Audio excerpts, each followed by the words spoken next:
There's this girl I want to tell you about. She grew up so curious, shooting off at the mouth, passionate about everything, truly could submerge herself into anything she was introduced to with genuine interest, though she never found anything that seemed to feel the same way about her.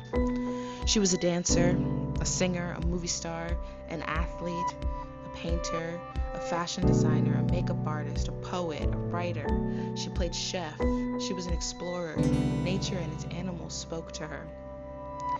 There was a time when it didn't matter if it was real or if she was any good, but she gravitated toward anything that allowed her to express what she couldn't seem to articulate. Anything that would allow her to just be, before she would fall victim into having to figure it out and having to define who she is. Then it came.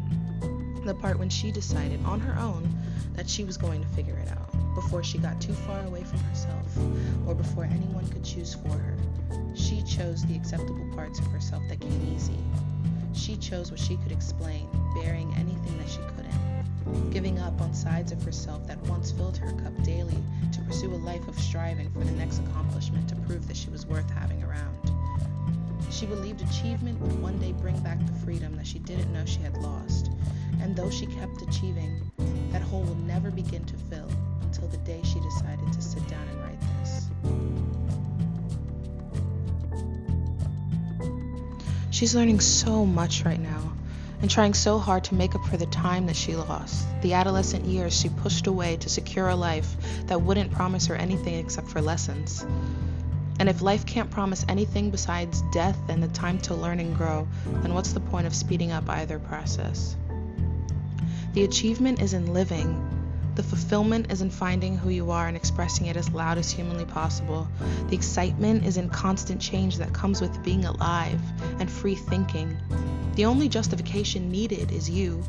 We are the living proof.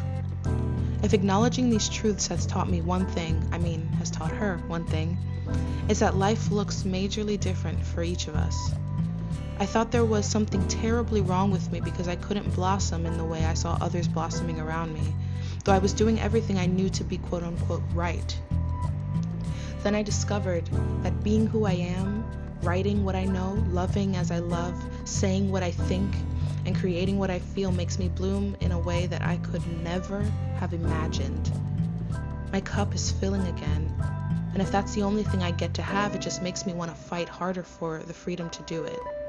And because fulfillment seems to be attached to expression, it can't possibly look the same from person to person. When did we stop seeing the beauty in that? So why have we allowed ourselves to conform to the ways of living that don't suit our innate desires to express? We've become so caught up in what we do that we've completely left behind who we are. We fight to boost our egos and to feed the pride of something in us that pretends to need something tangible. But are we fighting over anything that actually matters?